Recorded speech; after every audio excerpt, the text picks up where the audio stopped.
अभी इस video class में जानेंगे हम शोषण के विरुद्ध अधिकार के बारे में। और इससे पहले बात की थी हमने स्वतंत्रता के अधिकार के बारे में, और इससे पहले बात की थी हमने समानता के अधिकार में।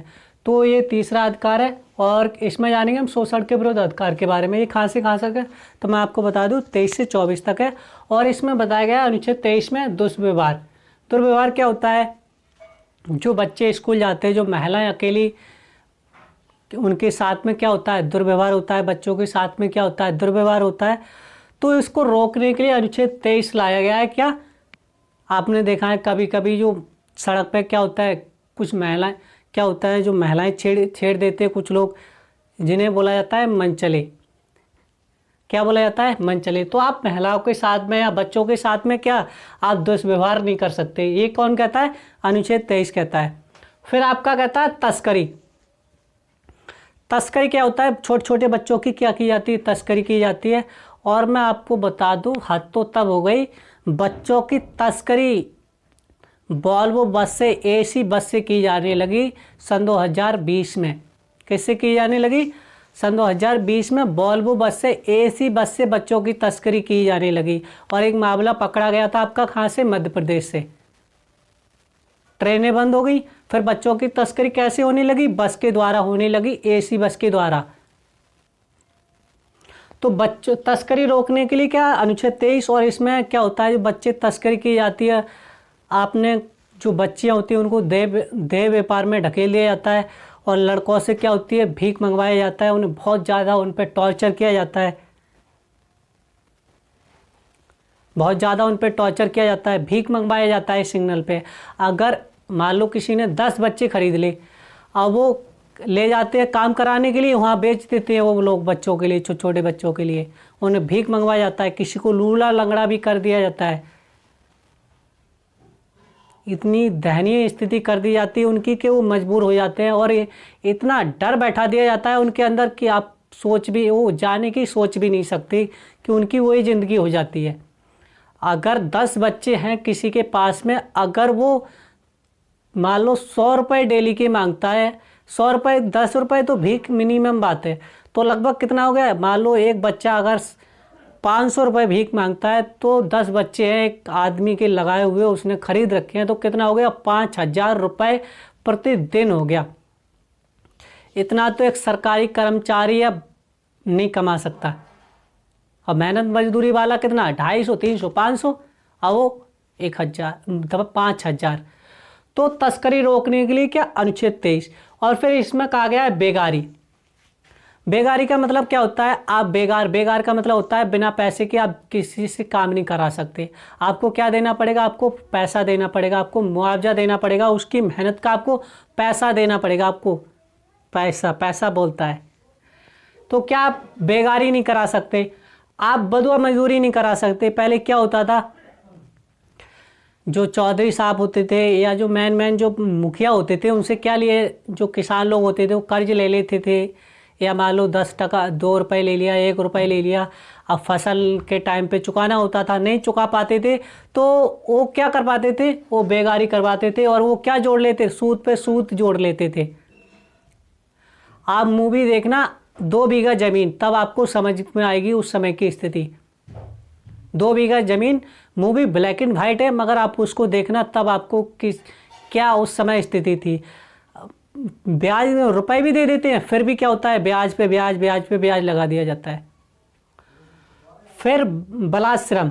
बलाश्रम का क्या अर्थ होता है? आप किसी से ज़बरदस्ती काम नहीं करा सकते। मान लो 8 घंटे की ड्यूटी है, 8 घंटे का पैसा दे रहे हैं, अब ज़बरदस्ती आप काम कराना है 12 घंटे, तो आप किसी से ज़बरदस्ती 12 घंटे काम नहीं करा सकते। ये क्या कहता है? आपका अनुच्छेद 23 कहता है। ये क्या आपकी व्यक्तिगत है, आपकी व्यक्तिगत। और इसमें अनुच्छेद 2 ही कहता है, अनुच्छेद 23 का 2 कहता है राष्ट्रीय और आपातकाल में क्या आप आपसे काम लिया जा सकता है। जैसे आपने जो अधिकारी थे, जो हमारे अधिकारी थे, जो डॉक्टर थे, आपने देखा जो पुलिसकर्मी थे, जो इनकी 8-8 घंटे की ड्यूटी थी, उन्हें 12-12 घंटे ड्यूटी करनी पड़ रही थी, किसी को 24-24 घंटे ड्यूटी करना पड़ रहा था। तो किस में प्रकार से आपातकाल ही लगा हुआ था। धारा 144 लागू है भैया, तो आपातकाल ही लगा हुआ था। और जो डॉक्टर थे वो 8 घंटे की ड्यूटी करते थे, वो 12 घंटे की ड्यूटी कर रहे थे। और फिर दूसरी बात ये है कि वो 12 घंटे की ड्यूटी कर रहे थे, ऊपर से उनकी क्या काट ली गई थी, सैलरी काट ली गई, और उनसे सैलरी भी नहीं दी गई थी, उनसे काम कराया जाता तभी वो कर रहे थे। तो आपसे काम लिया जा सकता है राष्ट्रीय और आपातकाल में। है बालक नियोजन पर प्रतिबंध। 14 साल से कम उम्र के बच्चे से आप क्या काम नहीं करा सकते। तो आपने कंपनी में क्या लिखा होता है, बोर्ड टंगा होता है, 18 साल से कम उम्र के बच्चे के लिए क्या है, मतलब अलाउ नहीं है, भर्ती नहीं है। आपकी जब 18 साल उम्र हो जाती है तो आधार कार्ड में चेक किया जाता है, तब आपको कंपनी में लिया जाता है, अन्यथा आपको क्या वापस कर दिया जाता है। और लड़कों के लिए ऐसा होता है, मगर लड़कियों के लिए नहीं ऐसा होता है, क्योंकि उन्हें ऐसा लगता है कि नहीं 18 साल की नहीं 20 साल की लगती है। तो लड़कियों को तो ले लिया जाता है अक्सर, मगर लड़के नहीं लिए जाते हैं, क्योंकि जब तक उनकी दाढ़ी मूछ नहीं निकल आती है लगभग, तब फिर लिया जाता है उनके बाद में। तो 14 साल के कम उम्र के बच्चे से आप काम नहीं करा सकते, और 14 साल के 18 साल के बच्चे से कम उम्र के बच्चे से क्या काम नहीं करा सकते। कारखाने किस में काम नहीं करा सकते, कारखाने फैक्ट्री में काम नहीं करा सकते। जो भारी भरकम फैक्ट्री होती है उनमें आप बच्चे काम नहीं करा सकते। क्या होता है, कभी कभी बच्चों की क्या हो जाती है, मृत्यु भी हो जाती है, मतलब डेंजर काम में, जैसे स्टील प्लांट होते हैं, जो भारी भरकम उद्योग में क्या बच्चों को लेना क्या मना है, और 14 साल से नीचे बच्चों के लेना मना है। नहीं तो क्या होगा, आपकी फैक्ट्री क्या लगा दिया जाएगा, ताला लगा दिया जाएगा आपकी फैक्ट्री पे।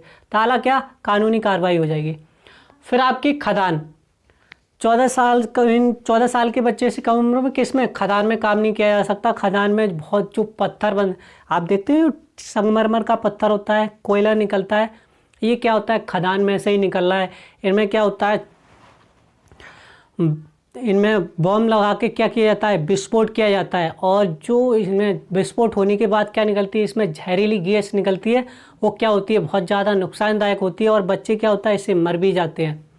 तो 14 साल के कम उम्र के बच्चों खदान में काम करने से क्या मना, रोक प्रतिबंध है। फिर आपका खतरनाक काम में, खतरनाक काम क्या होता है, जैसे भारी भरकम उद्योग मैंने आपको बता दिया, मान लो कोई केमिकल फैक्ट्री है और आपकी पटाखा फैक्ट्री है, इनमें क्या है, बच्चों के लिए क्या है, काम पर क्या लगा रखा है, प्रतिबंध लगा रखा है सरकार द्वारा, कि 14 साल के कम उम्र के बच्चों पर खतरनाक काम में लेना मना है, या प्रतिबंध लगा रखा है।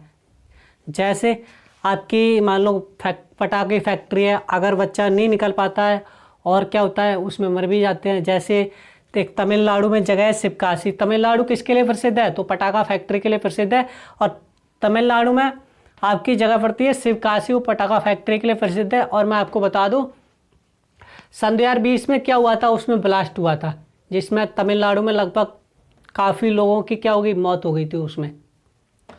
फिर आप आता है धार्मिक स्वतंत्रता का अधिकार, ये कहाँ से है, तो 25 से 28 तक है। इसमें बात की गई आपके अंतःकरण की। अंतःकरण का अर्थ होता है आपको, आप किसी भी धर्म को मानो, आप अंतःकरण से मान सकते हो, आपको धर्म परिवर्तन करने की ज़रूरत नहीं है। आप चाहे किस अल्लाह को मानो, राम को मानो, किसी को मानो, आपकी इच्छा, जो आपका मन करे, आपको अंतःकरण से आप किसी को मानो आप। फिर धार्मिक कार्य और रीति रिवाज की स्वतंत्रता। रीति रिवाज, धार्मिक कार्य, आप ईद मनाओ, आप होली मनाओ, आप क्रिसमस डे मनाओ, समझ गए। फिर इसी में आता है धार्मिक प्रचार। धार्मिक प्रचार क्या होता है, आप अपने अपने धर्म का प्रचार करें, आप अपने धर्म का प्रचार करें। ये क्या है, आपको धर्म की स्वतंत्रता किस में दी गई है, आपके आर्टिकल 25 में दे रखी है। और आजकल क्या होता है, धर्म के नाम पर तो आप, वो उसकी धर्म की बुराई खींचता है, वो उसकी धर्म की बुराई खींचता है, वो उसकी पकड़ के टांग खींच रहा है, वो उसकी पकड़ के टांग खींच रहा है। और मामला इस समय कर्नाटक का भी चल रहा है, हिजाब के ऊपर चल रहा है। ये किस में आता है, तो पर्सनल लॉ में आता है। किस में आता है, ये पर्सनल लॉ में आता है। सिख को कृपाण धारण करने की अनुमति है, ये किस में दे रखा है, अनुच्छेद 25 में। मुस्लिम कम्युनिटी की जो महिलाएं होती हैं उनको हिजाब पहनने की इजाज़त है, वो किस में दे रखा है, आपके धार्मिक अधिकार में दे रखा है। ये धार्मिक अधिकार किस में, धार्मिक अधिकार में। फिर आपका सिंदूर, महिलाओं को सिंदूर लगाने की अनुमति है, महिलाएं सिंदूर लगाएं। हिंदू कम्युनिटी में लोग महिलाएं सिंदूर लगाती हैं ऐसे करके, यही तो होता है। और जो पूर्वोत्तर साइड में होती है वो तो नाक से ली और ऐसे करके पूरा लगाती है। इसे माना जाता है पति की आयु लंबी होती है, और नाम न लेने से भी पति की आयु लंबी होती है। जो सिंदूर की रिवाज है वो बहुत, मतलब जो सिंदूर का रिवाज है वो बहुत पुराना है, मतलब सीता माता के वहाँ से माना जाता है। और हनुमान सीता माता के यहाँ से माना जाता है, क्योंकि जो सीता जी का क्या कर लिया था, रावण के द्वारा अपहरण कर लिया गया था या किडनैप कर लिया गया था। तो जब उनकी खोज हुई थी तो मालूम पड़ा था कि सीता जी कहाँ है, रावण हरण करके ले गया और वो कहाँ है, अशोक वाटिका में। मतलब हनुमान जी ने देखा, जब हनुमान जी गए थे तो सीता माता जी सिंदूर लगा रही थी, तो उन्होंने कहा था ये क्या आप माता क्या कर रही हो, तो उन्होंने बोला कि इससे क्या होती है, पति की आयु क्या होती है, लंबी होती है। फिर हनुमान जी उठे, पूरा ही सिंदूर पोत लिए सारे शरीर पे, जो हनुमान जी थे पूरे शरीर पे पोत लिए। कहा इन्हें क्या, प्रभु की आयु और लंबी होगी। तो आपने देखा होगा कि मंदिर पे, जो हनुमान मंदिर होता है उस पर भगवा चढ़ाया जाता है, और जितनी भी आपने हनुमान जी की मूर्तियाँ आपने देखी हैं वो भगवा से ही रंगी होती हैं। ज़्यादातर मूर्तियाँ जो प्रतिमा होती हैं किससे, भगवा से ही रंगी होती है। इसलिए आप अधिकतर देखते हैं कि हनुमान जी की मूर्ति कैसी मिलती है, प्रतिमा लाल मिलती है, भगवा कलर की। फिर आपका अनुच्छेद 26 क्या कहता है, धार्मिक कार्य का प्रबंधन। आपको मस्जिद बनाने का अधिकार है, मस्जिद बनाओ। आपको गुरुद्वारा बनाने का अधिकार है, आप गुरुद्वारा बनाओ। चर्च बनाने का अधिकार है, चर्च बनाओ। आप चर्च के नाम पर संपत्ति कर सकते हो, मतलब क्या समुदाय में, कम्युनिटी में आप वैधानिक खर्च करो आप। ये क्या है आपके अनुच्छेद 26 कहता है, तभी तो आपने देखते हैं। और मैं आपको एक बात बता दूं, हमारे भारत जैसे देश में, विश्व में अगर सबसे ज़्यादा मस्जिद हैं तो वो हमारे किस में, भारत में। और अगर सबसे ज़्यादा मंदिर है तो वो हमारे भारत में। और सबसे ज़्यादा विश्व में अगर चर्च है तो वो हमारे भारत में। और अगर सबसे कम स्कूल हैं तो वो हमारे भारत में, कि यहाँ पर एक भी मतलब ऐसा हाई लेवल का स्कूल नहीं है। यहाँ तक कि हमारी दिल्ली यूनिवर्सिटी भी इतनी हाई लेवल की नहीं है। क्यों? धर्म में शिक्षा से मतलब नहीं है। राजनीति किसके ऊपर होती है, धर्म के नाम पर होती है। अब कभी भी देखना आप जाति के ऊपर, कि तुम मुझे वोट देना, मैं आपको इतना मैं आपको 5 किलो ये सुविधा दूंगा, ये सुविधा दूंगा, बिजली पानी सब कुछ। जब जीत जाते तो सब झोला ढार झंडा चल भैया। और मैं आपको एक बात और बता दूं, 80% जितने भी जो नेता होते हैं वो 90% के आते हैं फॉरेन से पढ़ के आते हैं। उन्हें पता है कि हमारे संविधान में दे रखा है, मगर कोई पूछता नहीं है, कोई सवाल जवाब ही नहीं करता है। पता नहीं है तो कौन पूछेगा भैया, कौन सवाल जवाब करेगा। 80% जो नेता विधायक MLA MP होते हैं वो फॉरेन से पढ़ के आते हैं। अमेरिका, इंग्लैंड, ऑस्ट्रेलिया, यहाँ से पढ़ के आते हैं सब फॉरेन से 80%। उनको क्या पता है हमारे देश की स्थिति क्या है। और घोटाला कर दिया बस, समान के बैठ के बस, वो वहाँ के टोपी पहना रहे हो, यहाँ के टोपी पहन रहे हैं। फिर आपका आता है धार्मिक कार्य का धन कर मुक्त। इसमें क्या होता है, लेकिन एंट्री फीस होती है। जो मंदिर में चढ़ावा चढ़ता है, जो बड़े बड़े मंदिर होते हैं जो जिनमें दान पेटी रखी होती है, उनमें क्या होता है, लाखों का, करोड़ों अरबों का चढ़ावा चढ़ता है। जैसे आपका कर्नाटक का महाबलेश्वरम मंदिर, उज्जैन का आपका, बहुत सारे बड़े बड़े मंदिर हैं, इनमें करोड़ों रुपए का क्या चढ़ता है, चढ़ावा चढ़ता है। तो उसमें क्या होता है, वो कैसा है, कर मुक्त है। उस पर सरकार क्या टैक्स नहीं ले सकती, मगर सरकार क्या, जो मतलब क्या होता है, स्पेशल दर्शन कराती है। जैसे जो मेन गेस्ट होते हैं, जो मेन मतलब जो प्रमुख व्यक्ति होते हैं, उनके लिए क्या पैसे देके क्या दर्शन की व्यवस्था कर रखी है। तो उससे क्या लेती है सरकार, मतलब किसी का 250 का टिकट है, 500 का टिकट है, स्पेशल दर्शन कराती है, तो उसकी क्या लेती है, एंट्री फीस लेती है। फिर आपका आता है अनुच्छेद 28 क्या होता है, सरकारी खर्च से चलने वाली संस्थान में धार्मिक शिक्षा नहीं दी जाएगी। मतलब जो सरकारी खर्च पे चलने वाली संस्थानों में धार्मिक शिक्षा नहीं दी जाएगी। आप कहोगे धार्मिक शिक्षा तो ये मदरसे क्या सरकारी हैं, अलीगढ़ यूनिवर्सिटी है सरकारी नहीं है। आप कहोगे बनारस हिंदू विश्वविद्यालय सरकारी नहीं है, तो भैया है। वो क्या है, हमारा कल्चर है भैया। जब हिंदू हो तो वेद पुराण की बात आएगी, अगर मुस्लिम हो तो उर्दू की बात आएगी। तो क्या जी हमारा क्या है, हमारा एक कल्चर है जो हमारी संस्कृति को दर्शाती है। ये हमारी धार्मिक शिक्षा को नहीं दर्शाती है। संस्थान में किसी को धार्मिक कार्य के लिए बाध्य नहीं किया जाएगा।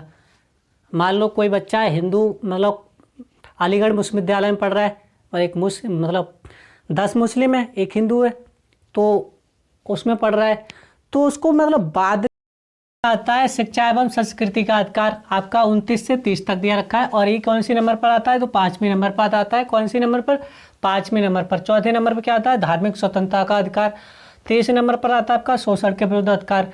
फिर आपका आता है दूसरे नंबर पर स्वतंत्रता का अधिकार। और फर्स्ट नंबर पर आता है आपका समानता का अधिकार। तो किसके नंबर की बात कर रहे हैं, 5वें नंबर पे क्या दे रखा है, शिक्षा एवं संस्कृति का अधिकार। अनुच्छेद 29 कहता है कि अल्पसंख्यकों के हित की रक्षा। अल्पसंख्यकों के हित की रक्षा वो होती है जो मतलब भाषा के आधार पर भी हो सकते हैं, धर्म के आधार पर हो सकते हैं। मान लो किसी गांव में 10 लोग मुस्लिम हैं और किसी गांव में हिंदू ज़्यादा हैं, किसी क्षेत्र में मुस्लिम ज़्यादा हैं तो हिंदू कम है, मान लो किसी में ब्राह्मण कम है, कहीं ब्राह्मण ज़्यादा है, तो उन्हें क्या दिया जाता है, विशेष सुविधा दी जाती है। उनके लिए कुछ थोड़ा मतलब विशेष प्रावधान दिया जाता है 10%। अगर उनके लिए वो प्रावधान नहीं दिया जाएगा, अगर उनके लिए थोड़ा कुछ अगर आरक्षण, मतलब ऐसे समझ लो आरक्षण नहीं दिया जाएगा या उनके लिए कुछ विशेष प्रावधान नहीं दिए जाएंगे, तो वो जो 90% है उसको 10% को क्या कर देंगे, दबा देंगे। तो 10% को रहने के लिए क्या सरकार कुछ विशेष प्रावधान करती है। जैसे उत्तर प्रदेश में आप देखते हैं बहुत सारी सुविधाएं, बहुत सारी सरकार सुविधाएं दे रही है, ये तो आप भी और हम भी जानते हैं। तो ऐसे क्या है, जो अल्पसंख्यकों की हित की रक्षा की जाती है, संस्कृति, उनकी संस्कृति बचाने के लिए। अब मान लो कोई पंजाब से यहाँ आ जाए, मुरादाबाद आ जाए, अब वो पगड़ी बांधे तो सब लोग उसको देखेंगे। कोई कर्नाटक से आ जाए, वो नंगा होता है। जैन लोग क्या होते हैं, जो उधर दिगंबर होते हैं, वो नंगे होते हैं। अगर वो नंगे आ जाएंगे तो सब लोग उघारे उघारे फिरेंगे, तो सब लोग उसी को ही देखेंगे। ए दुबे जी, सिंह साहब देखिए ना क्या है ये, बड़ा मजा आ रहा है। तो ये क्या है, वो अपनी संस्कृति बचाने के चक्कर में क्या है, अब मान लो मैं कोट पैंट वो पैंट शर्ट पहनता हूँ, अब मैं कर्नाटक या आंध्र प्रदेश या तमिलनाडु, मतलब साउथ क्षेत्र में चले आओ तो वो लोग देखेंगे अरे वाह, अब वो तो गमछा बिछा के और चल लुंगी संभाल के। साउथ की मूवी देखते हैं ना, लुंगी चाहे लुंगी से क्या, लुंगी पहन के AK-47 चलाते हैं। तो क्या है, वहाँ की संस्कृति है। हमारे क्या है, गमछा लिया और चल भैया, वही ओढ़ लिया, गर्मी बारात में गए तो वही मुंह पोंछ लिया, उसे पहन लिया, नहाए तो उसको बदल लिया, उससे कपड़े बदल लिए। तो क्या है, अंगूछा क्या है, बहुत यूजफुल होता है उत्तर प्रदेश या इधर आपके उत्तराखंड, बिहार, हरियाणा। तो क्या संस्कृत के भाषा के आधार पर। फिर आपकी लिपि क्या होती है, जो आपने देखा होगा उर्दू कैसी लिखी जाती है, उर्दू इधर से लिखी जाती है, ऐसे करके लिखी जाती है। मगर हिंदी ऐसे करके लिखी जाती है देवनागरी लिपि में। किस में लिखी जाती है, देवनागरी लिपि में। तो किसके आधार पर, लिपि के आधार पर। फिर धर्म के आधार पर क्या, जैसे कोई क्रिश्चियन है, मान लो क्रिश्चियन की यहाँ पर आबादी कम है, तो आपने देखा हो ना, जैसे जो शहरी क्षेत्र में क्या हुआ, कॉन्वेंट स्कूल या मिस्टर डिसूजा स्कूल, लगभग मतलब अगर जो अच्छे स्कूल होंगे उसमें से 5 स्कूल में से 4 स्कूल किसके होंगे, क्रिश्चियन के होंगे। डिसूजा रोबोट या मैथ्यू हाइडेन, ऐसे बहुत सारे नाम हैं। क्या नाम लूँ मैं आपको बताऊं, तो भारत की लगभग 33% शिक्षा का विस्तार किसके द्वारा हुआ है, 33% सबसे ज़्यादा वो क्रिश्चियन के द्वारा हुआ है। किनके द्वारा, क्रिश्चियन के द्वारा। किसके द्वारा, क्रिश्चियन के द्वारा, ईसाइयों के द्वारा सबसे ज़्यादा मतलब माइंडेड। और उसमें क्या होता है, सूट बैंड एकदम बाजू मिस्टर डिसूजा हो गए। उसमें कोई मान लो कोई दबा रहा है उसको, कुछ आ रहा है, अरे यार तू वैसे ही मरेगा, अरे तू क्रिश्चियन धर्म अपना ले आराम से एकदम, और गया सूट वूट टाई आराम से हो, मोमबत्ती लगाई, चल भैया क्रिश्चियन। उसमें तो आप जा सकते हो चर्च में, आप जूता पहन के सूट बूट, मतलब जैसे मस्जिद में आप जूता पहन के अंदर नहीं आ सकते, मंदिर में आप जूता पहन के अंदर नहीं आ सकते, मगर क्या है चर्च में आप जूता पहन के अंदर जा सकते हो? गए एकदम, ओहो डिसूजा जी आ गए। तो क्या होता है, वो हो गई, इज्जत बढ़ गई। कहाँ गिर रहा था वो नाली में, कह नहीं तू ऐसा का ऐसा ही रहेगा भैया, समझ जा। तो क्या है, धर्म के आधार पर, फिर जाति के आधार पर, फिर आप जाति के आधार पर क्या संस्थान खोल सकते हैं। तो आपने देखा होगा कहीं मुस्लिम जैसे मदरसे हैं। फिर ये बात कौन करता है, अनुच्छेद 23 करता है, अल्पसंख्यकों को अपनी संस्थान खोल सकते हैं। सरकार उन्हें क्या देती है, धन उपलब्ध कराती है। जैसे आपके संस्कृत विद्यालय हैं और मदरसे हैं, ये क्या देती है, नहीं सरकार अल्पसंख्यक। अल्पसंख्यक क्या होते हैं, वो अल्पसंख्यक होते हैं जो किसके आधार पर होते हैं, मतलब एक राज्य में, मतलब पूरे देश, मतलब भारत देश में एक, मतलब जैसे हिंदू लगा के नहीं, जैसे मुस्लिम है मुस्लिम, उसकी नहीं, कम्युनिटी के हिसाब से, क्षेत्र के हिसाब से आरक्षण, क्षेत्र के हिसाब से प्रावधान किया जाता है, ना कि राज्य के हिसाब से। तो आप मदरसा खोल सकते हो, संस्कृत विद्यालय, और इसमें क्या करती है भाई, सरकार मदद करती है। जैसे आपका संस्कृत, बनारस संस्कृत विद्यालय, अलीगढ़ मुस्लिम विश्वविद्यालय और मदरसे, छोटे स्कूल होते हैं।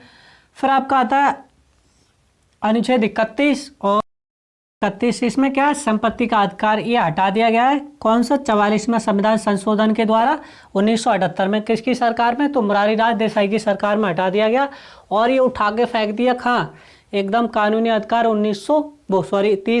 300 के काम है। क्यों फेंक दिया, अगर ये 12 से 35 तक रहता तो क्या होता, ये मूल अधिकार रहता। जैसे खेत में जो गाय भैंस चल रही है इस समय जाड़ों में, देखते हैं आपकी जो गाय क्या होती है, जो छोटी हुई गाय भैंस है वो क्या चुंग जाती हैं, चारा चुंग जाती हैं, गेहूँ चुंग जाती हैं, और जो आलू खा जाती हैं, जो खेत मालिक होता है उनको खूब दूर रख देता है। अगर पास ही रख देगा तो फिर खेत में आ जाएंगी, फिर चुंग जाएंगी। ऐसे ही अगर 12 से 35 तक अगर इसमें रहता तो फिर सुप्रीम कोर्ट में पहुंच जाते। भैया ये संशोधन क्यों किया गया था, इसलिए किया गया था, मान लो जब देश आज़ाद होने के बाद क्या हुआ था, फिर कंट्रैक्शन, मतलब रोड बनना शुरू हुई थी, रेल का विस्तार ज़्यादा होने लगा था। तो लोग कह रहे थे नहीं ये हमारी खानदानी ज़मीन है, हम इसको नहीं देने, हम इसको नहीं देंगे। नेक देरी में उठाए, झोला डंडा ले और पहुँच जाते हाई कोर्ट, सुप्रीम कोर्ट में, और हमें अधिकार था ये कि हाँ जाने का अधिकार था। तो मामला बढ़ गया, पहुँच गया कहाँ, आ गया 1978 में। फिर क्या हुआ था, मुरारी लाल देसाई की सरकार में संशोधन हुआ था। और कौन सा संशोधन हुआ था, तो 44वां संविधान संशोधन हुआ था 1978 में, और इसको खा फेंक दिया गया था। तो 300 के काम में फेंक दिया। अब जाओ, तो इसमें संपत्ति जो आप खरीदते हो, जो आपकी खानदानी संपत्ति थी, उसका क्या मिलता है, 4 गुना मुआवजा मिलता है। जैसे रोड निकल के जाती है, लाइन निकल के जाती है, तो सरकार क्या देती है आपको, संपत्ति का उसका मुआवजा देती है 4 गुना। तो 19 के ऐप में कौन सी संपत्ति है, खरीदी हुई संपत्ति की बात है, कौन सी, खरीदी हुई संपत्ति। और इसमें आपकी 31 में कौन सी संपत्ति थी, तो इसमें थी आपकी संरक्षित हमारी खानदानी संपत्ति। कौन सी संपत्ति थी, खानदानी संपत्ति थी। तो अब बात समझ चुके होंगे। तो ये तो थी आज की वीडियो। साथियों कैसी लगी पसंद कमेंट करके जरूर बताएं, क्योंकि वीडियो लंबी हो जाएगी इसलिए मैं ज़्यादा और नहीं कर रहा हूँ, क्योंकि बहुत ज़्यादा लंबी हो जाएगी तो अच्छा नहीं रहता है। तो साथियों वीडियो कैसी लगी कमेंट करके जरूर बताएं। जय हिंद, जय भारत।